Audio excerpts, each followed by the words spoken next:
बिस्मिल्लाहिर्रहमानिर्रहीम। Maths 9th exercise 1.3 है। इसमें एडिशन और सब्ट्रैक्शन ऑफ मैट्रिसेस किया जाता है। सबसे पहले तो हम देखते हैं कि एडिशन और सब्ट्रैक्शन मैट्रिसेस में कैसे होती है। देखें डिफिनीशन में कुछ हम इस तरह देखते हैं, two matrices and B are added and subtracted only if both have same orders. यानी हमारे पास दो मैट्रिसेस हैं, उन दोनों के आर्डर सेम हों तो हम उन मैट्रिसेस को ऐड भी कर सकते हैं और सब्ट्रैक्ट भी कर सकते हैं। एग्ज़ाम्पल यहाँ पर है, फॉर एग्ज़ाम्पल हमारे पास एक मैट्रिक्स है ए और जिसमें एलिमेंट्स हैं 2, 3, 4, -1। एक दूसरा मैट्रिक्स है बी जिसके आर्डर हैं -1, 2, 3, 4। ये हमारे पास दो मैट्रिसेस हैं, इनके आर्डर सेम है। यानी एड मैट्रिक्स ए है, उसका आर्डर है 2/2 यानी 2 रोज़ 2 कॉलम, और मैट्रिक्स बी है, इसका भी आर्डर है 2/2। Both have the same order, therefore these matrices are conformable for addition. यानी we can add these matrices. Going to add these matrices A plus B करते हैं हम। पहले हम ए मैट्रिक्स लिखेंगे 2, 3, 4, -1। ये प्लस का साइन है, हम भी यहाँ पर प्लस का साइन डालेंगे। ये देखो मैट्रिक्स बी लिखा हुआ है, तो मैं यहाँ पर मैट्रिक्स बी लिखेंगे -1, 2, 3, 4। ये दोनों मैट्रिसेस जब ऐड किए जाएंगे तो करस्पॉन्डिंग एलिमेंट्स आपस में ऐड या सब्ट्रैक्ट होते हैं। तो फर्स्ट एलिमेंट ये 2 है, यहाँ फर्स्ट एलिमेंट -1 है, इन दोनों को ऐड करेंगे आपस में, तो 2 प्लस ये -1। ठीक है। सेकंड एलिमेंट है 3, यहाँ 2 है, तो हम लिखेंगे 3 + 2 यानी 3, ये प्लस ये 2। अब ये नेक्स्ट एलिमेंट है ये 4 + 3 करेंगे, 4 + 3। इसी तरह -1 + 4, -1 + 4। हमने करस्पॉन्डिंग एलिमेंट्स को आपस में ऐड किया है। अब इसको सिंप्लीफाई करेंगे, तो सिंप्लीफिकेशन में देखें यहाँ पर लिखा हुआ है 2, यहाँ ये ब्रैकेट है और बाहर माइनस है, तो माइनस मल्टीप्लाई प्लस मल्टीप्लाई ये माइनस माइनस हो जाएगा। ठीक है, सिंप्लीफाई हुए हैं सिर्फ सिंबल्स। तो 3 + 2 हमारे पास आ गया 5, 4 + 3 हमारे पास 7, -1 + 4 ये हो जाएगा 3। मज़ीद इस फर्स्ट एलिमेंट की वजह से हम मज़ीद इसको सिंप्लीफाई करते हैं, तो हमारे पास बन गया 2 - 1, ये बन गया 1, ये हो गया 5 एज इट इज़ लिखो, ये 7 और ये 3। तो कहने की बात ये थी कि दो मैट्रिसेस ए और बी हमारे पास हैं, दोनों के सेम आर्डर हैं, तो हम उनको ऐड भी कर सकते हैं और सब्ट्रैक्ट भी कर सकते हैं। मज़ीद ये कि अगर हमारे पास एक मैट्रिक्स, ये वाला मैट्रिक्स ए है, हम इस मैट्रिक्स ए को 3 से मल्टीप्लाई कर लेते हैं या किसी भी दूसरे नंबर से मल्टीप्लाई करते हैं, यानी स्केलर प्रोडक्ट फाइंड करते हैं, तो हमारे पास ये 3 है। देखें किसकी इक्वल आता है। यहाँ 3a है हमारे पास मैट्रिक्स ए, यहाँ पर हम 3 लिखेंगे और अंदर मैट्रिक्स ए लिख लेंगे 2, 3, 4 -1। तो देखें 3a की वैल्यू क्या आएगी, ये 3 × 2 6 हो जाएगा, 3 × 3 9 हो जाएगा, 3 × 4 12 हो जाएगा, 3 × -1 -3 हो जाएगा। तो देखें 3a मैट्रिक्स का वैल्यू ये आ गया है। अब इसका आर्डर देखो, तो जो ए का आर्डर है वही 3a का आर्डर है। ए का आर्डर हमारे पास क्या था, ए का आर्डर था हमारे पास 2/2, 2 रोज़ 2 कॉलम। अब 3 को ए के साथ मल्टीप्लाई किया है, तो 3a का आर्डर क्या है, 2 रोज़ और 2 कॉलम यानी 2/2। स्केलर प्रोडक्ट के बाद जो मैट्रिक्स हमें मिलता है वो भी उसका आर्डर भी सेम ही होता है जो कि मैट्रिक्स ए का होगा। ठीक है, तो समझने की बात यह है कि अगर हमारे पास एक मैट्रिक्स है ए, दूसरा है 3a, तो क्या इनको हम ऐड कर सकते हैं। तो हम इनको ऐड कर सकते हैं, क्योंकि ए का आर्डर भी 2/2 है और 3a का भी आर्डर 2/2 है, तो सेम आर्डर हैं, लिहाजा ये ऐड हो सकते हैं। एक और बात, अगर हमारे पास 4a एक मैट्रिक्स है, जिस तरह हमारे पास 3a है मैट्रिक्स यहाँ पर, तो 4a भी तो हो सकता है, 4 से मल्टीप्लाई कर लो। और हमारे पास एक और मैट्रिक्स है b, 2b हमारे पास एक मैट्रिक्स है, यानी b के साथ हमने 2 को मल्टीप्लाई कर लिया है। तो देखें 4a का भी आर्डर वही है जो a का है, और 2b का आर्डर भी वही है जो b का है, लिहाजा 4a और 2b, 4a और प्लस 2b ये मैट्रिसेस ऐड किए जा सकते हैं, क्योंकि दोनों का आर्डर अब भी सेम है।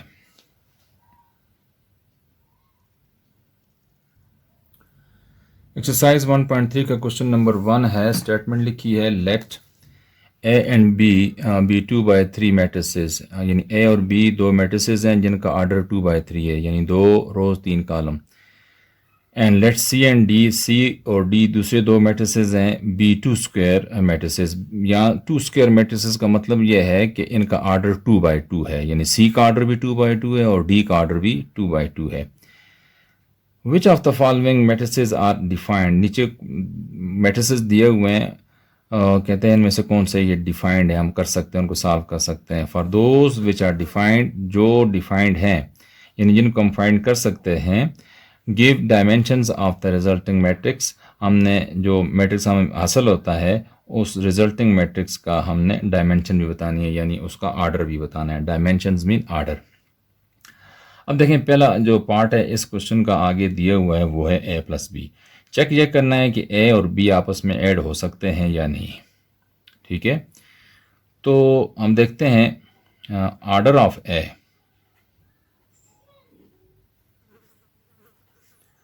आर्डर ऑफ a है, देखें a और b दोनों का आर्डर सेम है, 2/3 है। आर्डर ऑफ a इज़ क्या है, 2/3, और b का आर्डर क्या है, यहाँ पर लिखते हैं order of matrix b। Matrix b का आर्डर भी 2/3 है। देखें a और b दोनों का आर्डर सेम है, देयरफॉर ये a और b जो है डिफाइंड है, यानी a को हम b में ऐड कर सकते हैं क्योंकि इन दोनों के आर्डर सेम है। तो therefore a plus b is defined, यानी ये जो हमें मैट्रिक्स मिलेगा पॉसिबल है, इज़ डिफाइंड। दूसरी बात, उसने ये कहा था कि अगर डिफाइंड हो तो हमने फॉर विच आर डिफाइंड, जो मैट्रिक्स डिफाइंड है, give the dimensions of resulting matrix. ये जो हमें मैट्रिक्स मिलता है इसको हम रिजल्टिंग मैट्रिक्स कहते हैं, यानी इन दोनों को ऐड करोगे तो एक मैट्रिक्स मिलेगा, वो a प्लस बी उसका नाम है। तो उसकी डायमेंशंस क्या होंगी, याद रखो कि जो दोनों मैट्रिक्स को ऐड करने के बाद रिजल्टिंग मैट्रिक्स मिलता है उसका आर्डर वही होता है जो उसके कंपोनेंट्स का होता है, यानी a का जो आर्डर है या b का जो आर्डर है। तो order of a plus B resulting matrix, ये a प्लस बी जो रिजल्टिंग मैट्रिक्स है इसका आर्डर क्या होगा, order of a plus B resulting matrix is equal to 2/3, यानी रिजल्टिंग मैट्रिक्स का भी आर्डर 2/3 होगा। इसका आप मज़ीद बेहतर तरीके से यूँ भी समझ सकते हैं। देखिए हमारे पास ये a मैट्रिक्स था, ये b मैट्रिक्स था, इन दोनों को ऐड किया हमने तो हमें ये रिजल्टिंग मैट्रिक्स मिला है। तो इस रिजल्टिंग मैट्रिक्स का आर्डर क्या है, 2/2। तो हर एक a का आर्डर क्या था, 2/2, b का आर्डर क्या था, 2/2। तो रिजल्टिंग मैट्रिक्स का आर्डर वही होता है जो उसके कंपोनेंट्स का होता है, यानी a और b का जो आर्डर है वही a प्लस बी का आर्डर है। हमारे पास ये दूसरा क्वेश्चन है जिसमें एक मैट्रिक्स फाइंड करने के लिए कहा है, वो है b plus D. B plus D जो मैट्रिक्स बनता है, पहले तो हम देखते हैं कि जी ये डिफाइंड है या नहीं, यानी a और b आपस में ऐड भी हो सकते हैं कि नहीं। तो इसका आर्डर चेक करते हैं, तो लिखेंगे आर्डर ऑफ b मैट्रिक्स का जो आर्डर है वो है जी ऊपर लिखा हुआ था 2/3।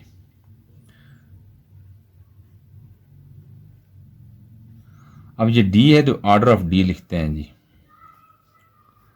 ऑर्डर ऑफ d है, d मैट्रिक्स c और d का ऑर्डर है 2 स्क्वायर। 2 स्क्वायर का मतलब है 2 स्क्वायर मीन्स 2/2। तो ये देखो ऑर्डर दोनों के डिफरेंट हैं, ऑर्डर सेम नहीं है, लिहाजा इनको हम ऐड नहीं कर सकते। सेम ऑर्डर हो तो ऐड हो सकते हैं। तो हम कह सकते हैं B plus D is not defined, B plus D is not defined because both have different orders.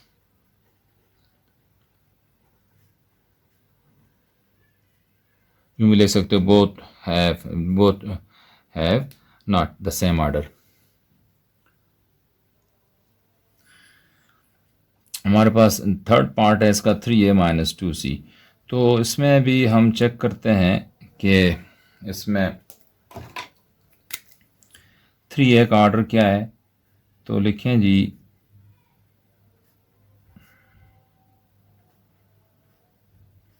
जो ए का ऑर्डर होगा वही 3a का भी ऑर्डर होगा। ये चीज़ हमने पीछे यहाँ पर समझाई थी। ये देखें, ये 3a है, 3 को a से मल्टीप्लाई किया तो हमारे पास 3a मैट्रिक्स ये आया था। तो इसका ऑर्डर भी वही है जो a का है, यानी ये भी 2/2 है। तो यहाँ पर भी जो 3a हम लिखेंगे उसका ऑर्डर a के इक्वल होगा। तो 3a का ऑर्डर क्या हुआ, जो a का ऑर्डर है, तो a का ऑर्डर हमारे पास तो 2/3 जो गिवन में दिया हुआ है। ये 3a ऑर्डर क्या होगा, order of 3a is equal to 2/3। अब ये 2c है, इसका ऑर्डर क्या होगा, तो order of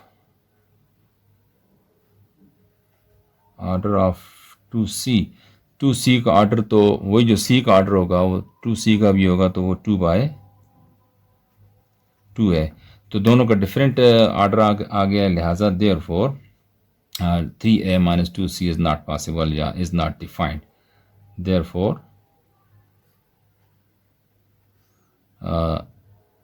3a minus 2c is not defined, is not possible लिखो या is not defined।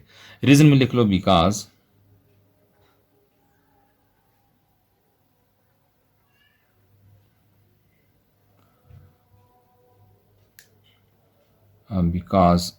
both have different orders,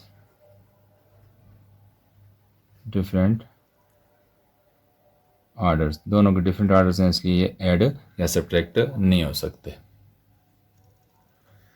7c plus 2d की बात करते हैं तो सोल्यूशन में देखो तो 7c और c का सेम ऑर्डर है। तो हम लिखते हैं ऑर्डर ऑफ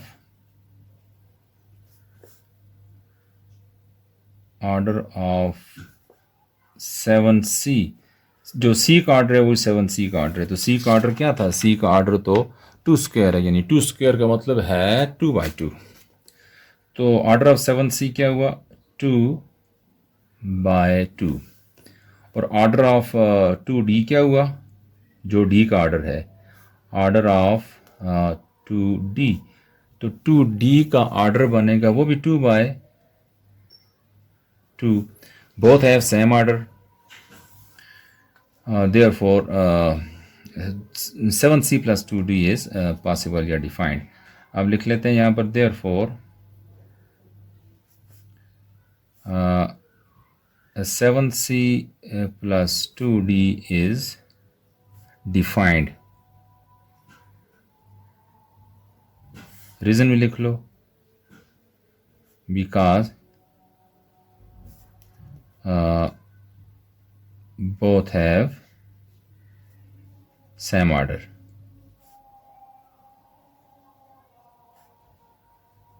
दोनों का ऑर्डर सेम है, इसलिए 7c plus 2d is possible। अब हम क्वेश्चन नंबर 2 सॉल्व करते हैं। क्वेश्चन नंबर 2 है multiply the following matrices by real number as indicated. यह हमें रियल नंबर दिया हुआ है 2, इसको हमने इस मैट्रिक्स ए से मल्टीप्लाई करना है। तो हमारे पास मैट्रिक्स ए है, ये कॉलम मैट्रिक्स है, उसको 2 से मल्टीप्लाई करते हैं। तो देखें हमारे पास सबसे पहले तो लिखते हैं सॉल्यूशन में मैट्रिक्स लिखते हैं। तो क्या है 1 2 3, ठीक है, इम्प्लाइज दैट 2 इधर भी मल्टीप्लाई करते हैं, ये 2a हो गया, इधर भी 2 मल्टीप्लाई करेंगे तो ये बन जाएगा 2 मल्टीप्लाई 1 2 3 ये मैट्रिक्स है। तो ये 2 मल्टीप्लाई होकर ये 2a जो मैट्रिक्स हमें मिलता है उसकी वैल्यू बनेगी 2 मल्टीप्लाई 1 2 2 मल्टीप्लाई 2 4 2 मल्टीप्लाई 3 6। तो 2a की वैल्यू आई 2 4 और 6। तो इसको हम कहते हैं स्केलर मल्टीप्लिकेशन या स्केलर प्रोडक्ट।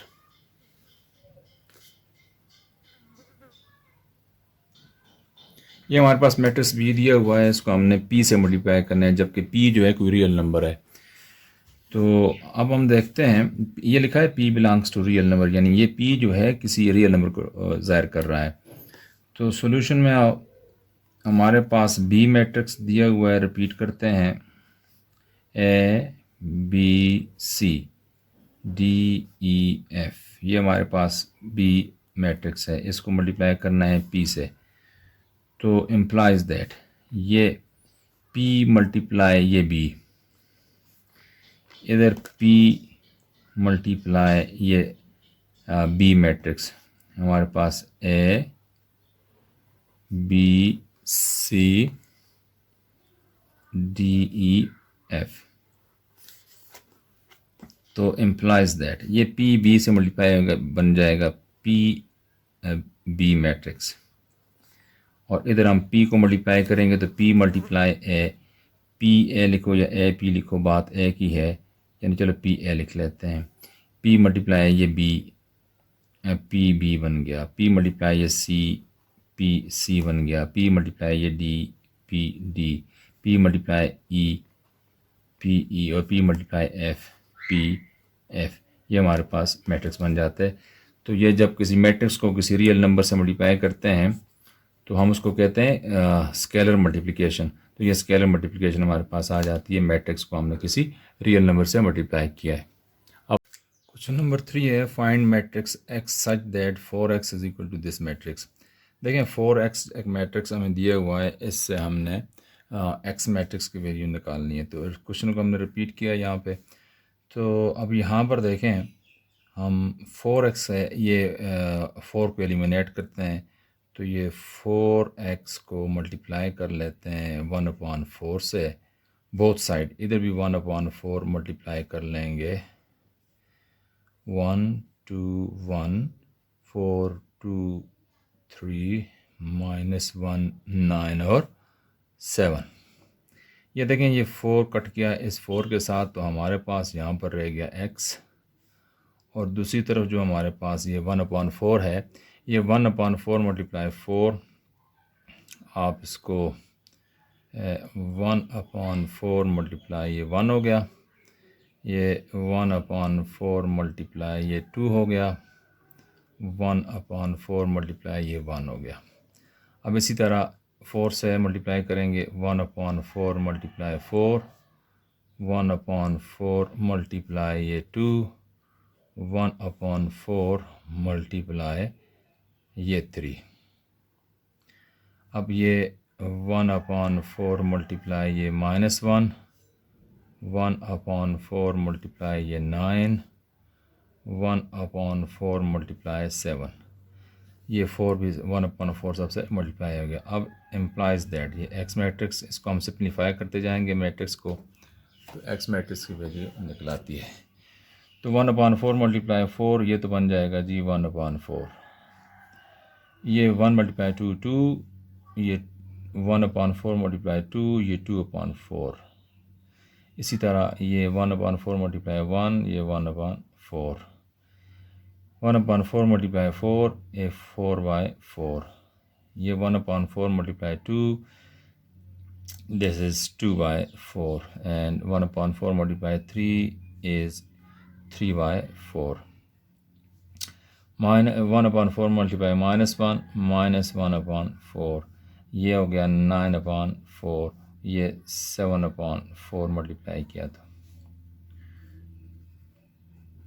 अब हमारे पास जो x मैट्रिक्स है ये 1/4 सिंप्लीफाइड फॉर्म में है, इसको एज इट इज़ लिख लो, मज़ीद सिंप्लीफाई नहीं कर सकते। ये 2/4 ये होता है, इसमें कैंसिल कर लेंगे 2 से, ऊपर वाले ये इस 2 को मल्टीप्लाई डिवाइड करो 2 से तो 1 आता है, इस 2 को 2 से डिवाइड करो तो 2 आता है, ये हमारे पास कट के आ जाएगा 1/2, ये अपॉन 1/4, ये 4/4 मीन्स 1, 4 से कैंसिल हो गए 1, 2/4 मीन 1/2, ये 3/4, ये -1/4, ये 9/4 और ये 7/4 हमारे पास ये जो मैट्रिक्स आया है ये एक्स हमारे पास इसका ये आंसर है। एक्स मैट्रिक्स की वैल्यू हमने इस तरह निकाल दी। This is done.